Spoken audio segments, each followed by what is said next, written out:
어머니 진현금이 황진이를 낳는 그 순간 이거 신묘한 일이 벌어지네요. 황진이를 낳자 방 안에 기이한 향기가 3일 동안 풍겼다. 성장한 황진이의 미모가 어느 정도였냐면 어느 날 황진이가 사는 개성에 중국 사신이 지나가는 일이 있었습니다. 근방 사람들은 너도 나도 할 것 없이 길에 모여들었겠죠. 그 인파 속에 황진이도 있었습니다. 그런데 이때 무심코 수많은 군중을 스쳐 지나가던 중국 사신의 눈길이 황진이에게 닿게 됩니다. 그 순간 중국 사신은 넋을 잃고 입을 벌린 채 어머. 뚫어져라 황진이만을 쳐다봅니다. 그리고 이렇게 말했답니다. 천하의 절색이 여기에 있었구나. 요즘에 그런 말 있잖아요. 혼자 화질이 다른 미모다. 수많은 사람들 가운데서도 홀로 빛나는 황진이의 외모가 아마 그러지 않았을까. 이런 황진이가 15살 정도 됐을 무렵 황진이의 삶이 완전히 바뀌게 되는 일이 벌어집니다. 어머.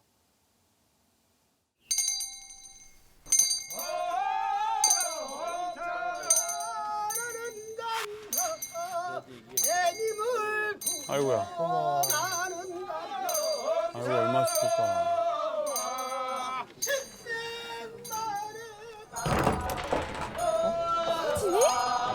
어머.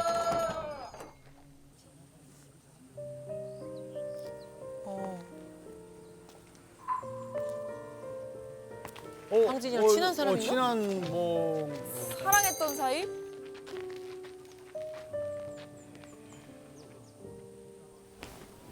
어머. 연인이었나? 어머. 연인이었던 것 같은데. 당신이 사랑했던 별당아 씨는 이 세상에 없어요. 전한 계집이 감히 마지막 인사를 올립니다. 이제 그만 편안한 곳으로 가세요.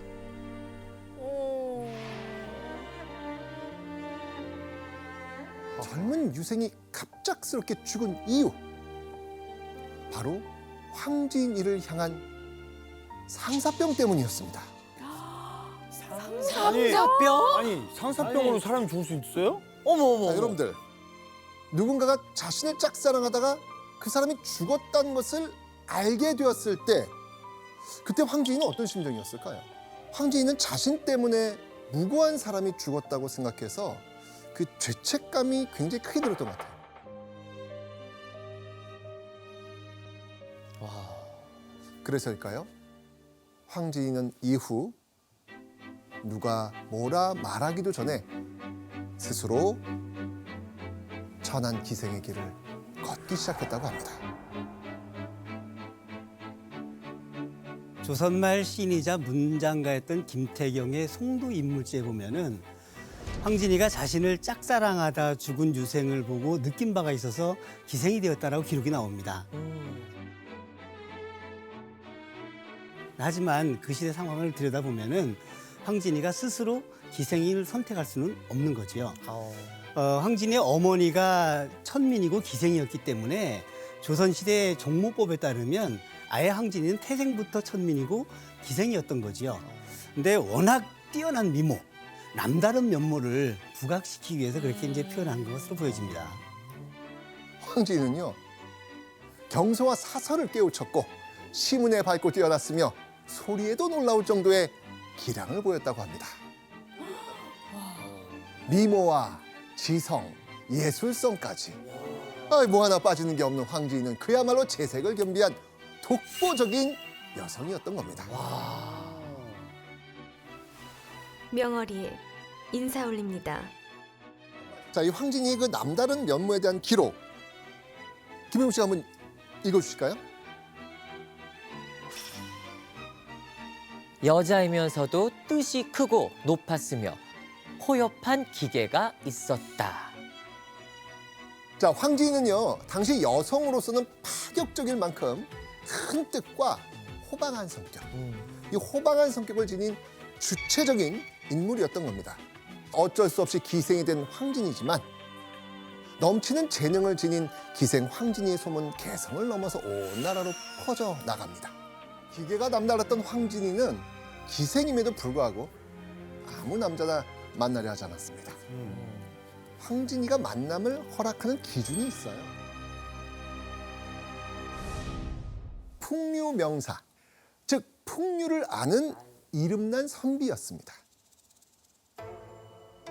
자신이 뛰어난 만큼 그 인정할 만한 수준의 드높은 예술성과 고결한 인품을 지닌 남자, 그런 남자만이 자신을 기생 황진이가 아닌 예인 황진이로 바라봐주고 존중해 줄 것이라고 생각했기 때문입니다. 황진이의 눈이 하늘 높은 줄 모르고 높아지던 어느 날 황진이에게 한 통의 편지가 도착합니다. 석류나무 유. 자, 이 편지의 내용은요, 더도 말고 덜도 말고 딱 이 한 글자가 전부였습니다. 이거요? 아 이게 유? 편지가 왔는데 이거밖에 없어. 자, 편지를 보낸 사람의 정체, 바로 소세양이라는 인물이었습니다. 중종 4년 과거에 합격해서 대제학, 2조 판서, 좌찬성 등 정말 높은 벼슬을 두루 맡았던 학식과 능력이 아주 뛰어난 사람이었습니다. 와. 소세양이 보낸 이 의문의 편지를 보고 황진이는 곰곰이 생각에 잠기더니 이 붓을 쥐고 뭔가를 적기 시작합니다. 편지의 내용을 이해한 황진이가 답장을 써 내려간 겁니다. 아, 고기 잡을 황진이 역시 한 글자로 답합니다. 소세양과 황진이는 어떤 대화를 이게 주고받은 걸까? 클석, 선비유, 어찌나, 없을무, 놀유. 큰 선비가 여기 와 있거늘 어찌 놀지 않겠는가라는 뜻입니다. 아, 큰 선비인 나와 놀지 그렇죠. 않겠는가? 어찌 놀지 않겠는가. 자, 그럼 황진이가 답한 고기 잡을 높을고 기생기 스스로자 안 입을 말씀 격이 높은 기생은 스스로 말을 섞지 않는 겁니다. 이 말은 뭐냐면 황진이의 체면이 있지 어찌 먼저 찾아가겠습니까? 찾아오세요. 그렇죠. 이게 말하자면요, 두 사람은 지금 굉장히 고차원적인 오행시를 지은 겁니다. 그러니까 황진이는 조선 최고의 기생답게 아주 도도한 방식으로 너가 와 라고 소세양을 초대한 겁니다. 과거에 급제한 사람하고 한 글자만으로 시를 짓고 대화를 했다는 것은 그만큼 황진이의 학문도 뛰어났던 것이지요. 황진이의 경우는 일반 기생들이 가지고 있는 평범한 교양 수준을 뛰어넘는 수준이라고 봐야 되는 거죠. 그렇죠. 그러니까 많은 사람들이 이상형으로 꼽는 조건 중 하나, 바로 대화가 잘 통하는 사람 그렇죠. 아니겠습니까? 맞아. 자신과 지금 대등하게 시를 주고받을 정도라니 소세양은 대신 이 여인은 이 보통 창기를 대하듯 한 인물이 아닌데? 라고 생각하지 않았을까요? 맞아요. 황진이도 소세양과 주고받은 편지에서 느껴지는 시적 풍류에 흡족했던 것 같습니다. 이후 두 사람의 깊은 만남이 시작되었거든요. 하지만 사실 황진이를 찾아온 소세양에게는요, 다른 속셈이 있었어요.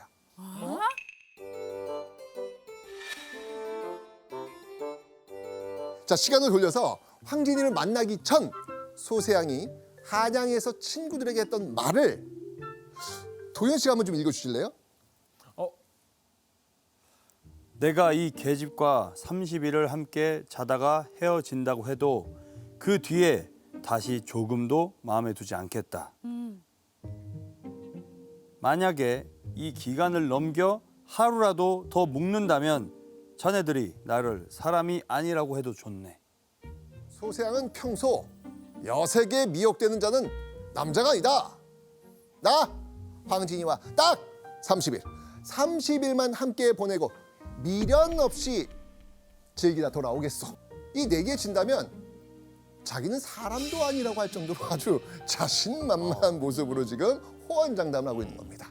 그렇게 황진이와 소세양이 함께 시간을 보낸 지 드디어 30일째가 되던 그날 밤, 아우.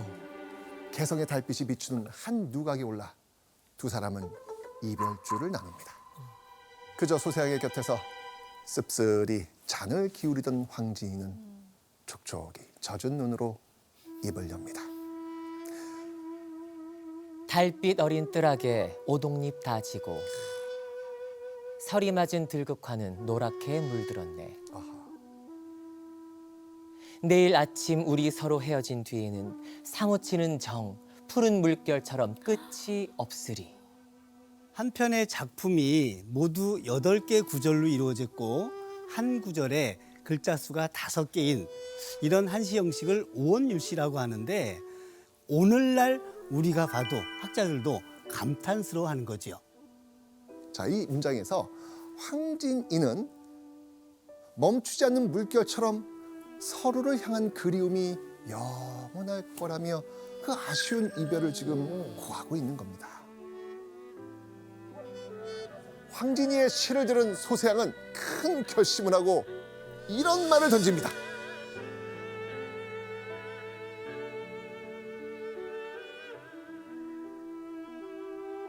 내가 사람이 아니다.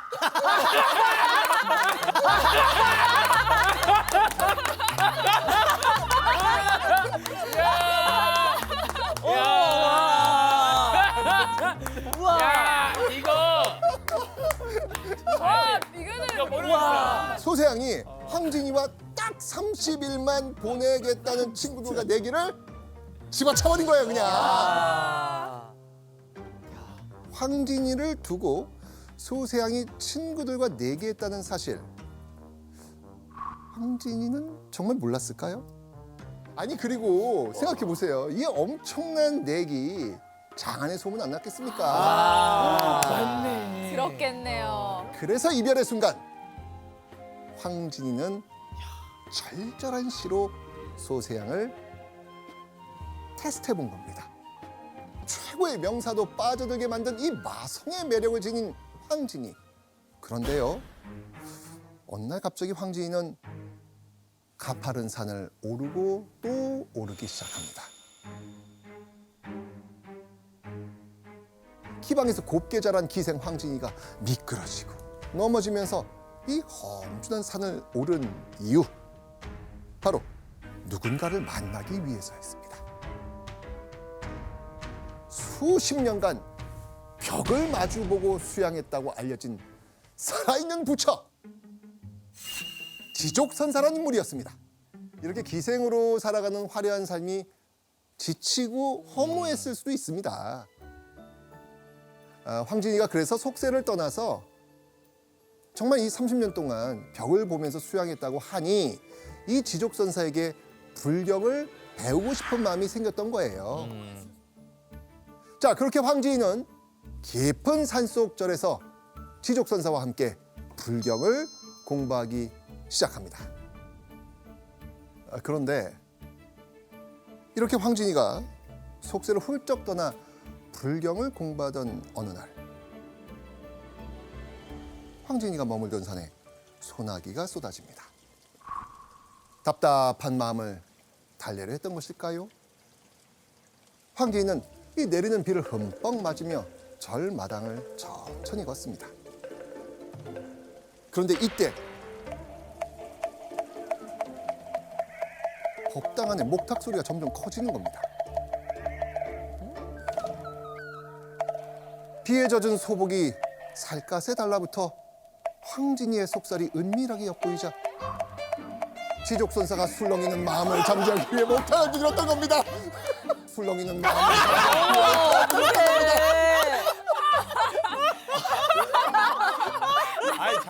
아니 거짓말. 진짜로? 거짓말. 아무리 목탁을 두드리고 풀경을 외워도 허허 이 황진이의 매혹적인 모습은 지족선사의 머릿속에서 떠나질 않습니다.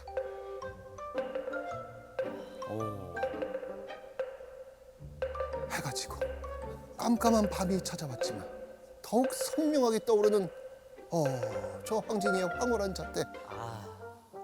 결국 지족선사는 어두운 틈을 타 은근슬쩍 황진이를 찾아갑니다. 더 이상 욕망을 억누를 수 없었던 지족선사가 넘어선 안 될 선을 넘어버리고 만 겁니다. 허균이라고 하는 분 있으신 성홍지수록에 보면 황진이가 이런 말을 했다고 합니다. 지족선사가 30년을 면벽하여 수행했으나 내가 그의 지조를 꺾었다. 황진이가 얼마나 매력적인 여성이었는지, 그리고 당시 얼마나 많은 남성들이 신분 고하를 막론하고 황진이를 원했는지를 알 수 있는 이야기죠. 이때 황진이는 어떤 생각을 했을까요? 산에서 내려오면서 황진이는 아마 이런 생각하지 않았을까요? 어딜 가도 남자들이 나를 가만히 두질 않는구나. 마음을 나눌 남자도 마음을 둘 장소도 이 세상엔 정녕 없는 것일까? 그러던 어느 날 말을 타고 길을 가던 황진이는 귀를 사로잡는 한 남자의 노랫소리를 듣게 됩니다. 그 노랫소리를 들은 황진이는 이렇게 확신합니다. 한양에 풍류객 이사종이 있어 당대의 절창이라고 하던데 필시 이 사람일 것이다. 노랫소리만 듣고 일면식도 없던 이사종이라는 인물이라고 확신을 한 겁니다. 이사종? 이사종은요, 왕을 가까이에서 모시는 선전관직을 역임하던 소리꾼이었습니다.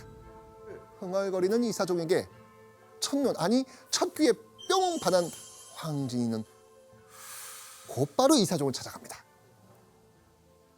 그리고 초롱초롱한 눈빛으로 어여쁘게 이사종을 바라보며 노래와 예술에 대해 이야기를 나누기 시작합니다. 쿵 하면 짝, 아니면 죽이 척척 잘 맞았다고 합니다. 풍류를 논하는 이사종의 수준이 남다른 것은 물론이고요, 기생 황진이를 수준 높은 예인이라며 존중해 줬거든요. 드디어 황진이가 바람하지 않던 이상형에 가까운 풍류 명사를 만나게 된 겁니다. 결국 황진이는요, 이사종을 집으로 초대해서 여러 밤을 함께 나눕니다. 그리고 며칠 후 황진이는요, 이사종에게 당돌한 제안을 하나 건넵니다. 바로 계약 결혼이었습니다.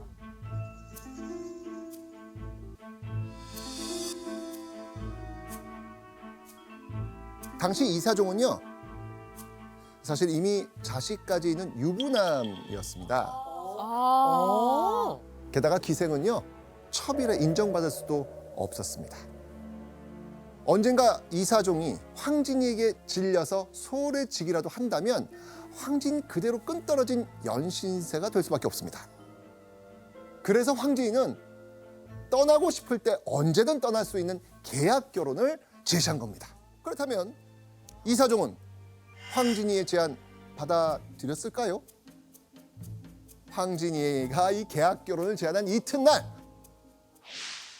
두 사람 바로 살림차립니다. 그렇게 태어나 처음으로 부부의 정을 느끼며 평온한 생활을 즐긴 지 6년여가 지났을 무렵, 약속한 기일이 다 되었습니다. 황진이가 이별을 구한 겁니다. 이때 이사종과 헤어진 후 남겼다고 알려져 있는 황진이 시가 있어요. 어. 자, 그 시를 우리 김용 씨 네. 한번 읽어봐 주시죠. 동짓달 기나긴 밤을 황진이. 동짓달 기나긴 밤을 한 허리를 베어내어 춘풍 이불 아래 서리서리 넣었다가 어른님 오신 날 밤이어든 구비구비 펴리라.